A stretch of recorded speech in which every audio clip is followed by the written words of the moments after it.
మహేష్ కుమార్ గౌడ్ చేస్తున్న యాత్ర ఇది జనయాత్ర కాదు, జనహిత యాత్ర కాదు, పిచ్చి యాత్ర అని చెప్పి సందర్భంగా తెలియజేస్తా ఉన్నాం. ఈ యొక్క యాత్ర చేసుకుంటూ ఈ కేంద్ర హోంశాఖ సహాయ మంత్రులు బండి సంజయ్ కుమార్ గారిని దొంగ ఓటుతో గెలిచారని చెప్పి విమర్శించిన సిగ్గుచేటు ఇది నీవు కనుక ఈ మాట అన్నావు కాబట్టి కరీంనగర్ పార్లమెంట్ ప్రజలను కూడా అవమానపరిచినట్టే. కరీంనగర్ పార్లమెంట్ ప్రజలందరూ దొంగ ఓటు వేసిందని చెప్పి సందర్భంగా తెలియజేస్తా ఉన్నాం. కరీంనగర్ పార్లమెంట్లో అనేకమైన అభివృద్ధి కార్యక్రమాలు తీసుకొచ్చి వేల కోట్ల రూపాయలు తీసుకొచ్చి వాళ్ళు అభివృద్ధి చేసినట్టు ఘనత బండి సంజయ్ కుమార్ గారు. గతంలో నువ్వు కూడా అన్నావు, బండి సంజయ్ కుమార్ తీసేస్తే ఒక మాట అన్నావు, తీసిన తర్వాత ఒక మాట అన్నావు. ఇవాళ దేశముఖ్ అని మాట్లాడుతూ ఉన్నావు. ఈ సందర్భంగా మీ అందరూ కూడా హెచ్చరిస్తా ఉన్నాం. బీజేపీ నాయకులు మీ అందరం కూడా మరొకసారి కనుక ఇలాంటి కౌంటర్ చర్యలకు పాల్పడితే మాత్రం మీ అందరూ కూడా ఇష్టపడేదని చెప్పి సందర్భంగా తెలియజేస్తా ఉన్నాం. మహేష్ కుమార్ గౌడ్ జాగ్రత్త, నువ్వు తక్షణమే నీ యొక్క నీ పదవికి రాజీనామా చేపి సందర్భంగా తెలియజేస్తా ఉన్నావు. నీకు నిజామాబాద్ లో ప్రజలు ఏ విధంగా బుద్ధి చెప్పారో కనీసం డిబేట్ కూడా దక్కలే అని చెప్పి సందర్భంగా తెలియజేస్తా ఉన్నావు. నువ్వు ఒక బీజేపీ కేంద్ర నాయకత్వాన్ని బండి సంజయ్ కుమార్ విమర్శించిన పట్ల మీ అందరం కూడా తీవ్రంగా మేము ఖండిస్తా ఉన్నాం.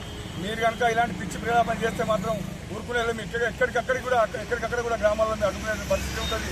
కాంగ్రెస్ అంటే దొంగ పార్టీ, దొంగల పార్టీ. మీరు గతంలో చేసినటువంటి అనేకమైన దేశంలో అనేకమైన అలజడులు సృష్టించి మీరు ఇలా ఈ దేశం సర్వనాశన కారణమైన వ్యక్తులు మీరు కాబట్టి మీకు ఆలోచనలు కాబట్టి మీరు ఈ సందర్భంగా ఇట్లా మాట్లాడడం మేము అందరం కూడా ఖండిస్తా ఉన్నాం. దీన్ని ఇలా మీరు మీ సాక్షాత్ మీ ముఖ్యమంత్రి ఓటుకు దొంగ కేసులో దొరికినటువంటి వ్యక్తి అని చెప్పి ఈ సందర్భంగా తెలియజేస్తా ఉన్నాం. మీరు కనుక ఇట్లానే మీరు ఈ మాటలు మాట్లాడుకుంటూ మీరు చేసే యాత్ర పిచ్చి యాత్రలు చేసుకుంటూ ప్రజలను అవమానాలకు గురి చేస్తూ ప్రజల ఓట్లను మీరందరూ కూడా గౌరవించాల్సిన అవసరం మీ అందరికీ ఉంది. మేమే కనుక ఈ దొంగ ఓట్లు కనుక వేసి అంటే ఇవాళ మేము ఈ తెలంగాణ రాష్ట్రంలో అధికారం వచ్చామని చెప్పి సందర్భంగా తెలియజేస్తా ఉన్నాం. మీరు ఎమ్మెల్యేలను ఎంపీలను విమర్శించడం ఇది మీకు తగిన ఛాతి చెప్పామని చెప్పి సందర్భంగా తెలియజేస్తా ఉన్నాం. మీ అందరూ కూడా ఈ యాత్ర కూడా పిచ్చి యాత్ర అని చెప్పి సందర్భంగా మళ్ళీ మరొకసారి చెప్తా ఉన్నాం. దయచేసి మీ అందరూ కూడా మేము గుర్తుపెట్టుకోండి, ఈ రాష్ట్రంలో మీరే అధికారం ఓటునోటు దొంగ కేసులు ఉన్నటువంటి రేవంత్ రెడ్డి గారు సీఎం చేసినటువంటి ఘనత మీరే అని చెప్పి ఈ సందర్భంగా తెలియజేస్తూ యావత్ కరీంనగర్ పార్లమెంట్ లో ఈ తెలంగాణ రాష్ట్రంలో ఓట్లు వేసిన వాళ్ళందరూ కూడా దొంగలే అని చెప్పి సందర్భంగా తెలియజేస్తా ఉన్నాం. మీ అందరూ కూడా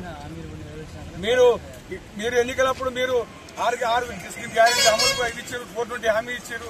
420 హామీలు దొంగ హామీలు ఇచ్చి మీరు కూడా ఇవాళ 6 గ్యారెంటీ స్కీమ్లు మీరు ఎంతవరకు సక్సెస్ చేశారో ప్రజలకు ఏం ముఖం పెట్టుకుని ప్రజల దగ్గర వస్తున్నారని చెప్పి మీరు ఇచ్చినాక ఈ యొక్క యాత్ర మొదలుపెట్టాల్సిన అవసరం ఉంది కనుక మీ అందరూ కూడా తీవ్రంగా ఖండిస్తా ఉన్నాం.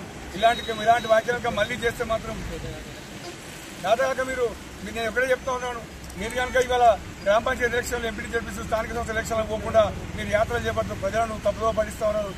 జాగ్రత్త అని చెప్తా ఉన్నాం. మీ అందరూ ఎక్కడికక్కడ గ్రామాల్లో మా కార్యకర్తలు అడ్డుకుంటారు, తప్పకుండా మీరు తగిన బుద్ధి చెప్తారని చెప్పి ఈ సందర్భంగా తెలియజేస్తాం.